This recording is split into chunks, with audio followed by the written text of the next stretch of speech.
ഒരു സാമൂഹ്യമായ സന്ദേശം കൊടുക്കുന്ന ഒരു പടമാണ്.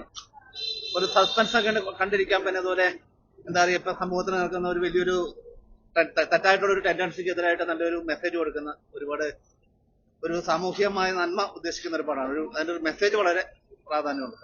നല്ല പടം, നല്ല പടം, നല്ല ആക്ഷൻ, നല്ല സസ്പെൻസ്, നല്ല ക്യാമറ, നല്ല ലൊക്കേഷൻ, അതുകൊണ്ട് എല്ലാത്തോട്ടും നല്ല എഡിറ്റിംഗ്, അതൊക്കെയാണ് ഒരു വലിയൊരു നല്ലൊരു പടം എന്നുള്ള നിലയിൽ കണ്ടിരിക്കാൻ പറ്റുന്ന, നമ്മൾ വളരെ സോഷ്യലി റെലവെന്റ് ആയിട്ടുള്ള ഒരു ബെറ്റർ തീമിലുള്ള ഒരു പടം. സെക്കൻഡ് ഹാഫ് വന്നിട്ട് ഭയങ്കര ക്ലൈമാക്സ് ഒന്നും എക്സ്പെക്ട് ചെയ്യാത്ത ക്ലൈമാക്സ് ആയിരുന്നു. കാരണം ബാക്കി മൂവീസ് വെച്ച് നോക്കുമ്പോൾ നല്ലൊരു ഡിഫറെന്റ് ആയിട്ട് ചെയ്തിട്ടുണ്ട്.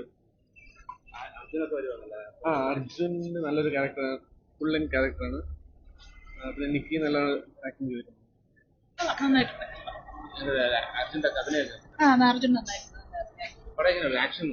ആക്ഷൻ വൈസ് കൊള്ളാം, നല്ല ആക്ഷനാണ്. പിന്നെ അർജുന്റെ ആക്ഷൻ നമുക്ക് അറിയാമല്ലോ, നല്ല ആക്ഷനാണ്, നല്ല കൊള്ളാം.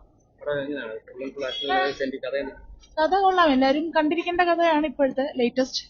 കൊള്ളാം, എല്ലാം കൊണ്ടും കൊള്ളാം.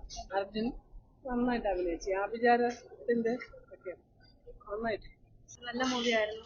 ആക്ഷനും ത്രില്ലറും സിനിമ മെസ്സേജ് ഇല്ല.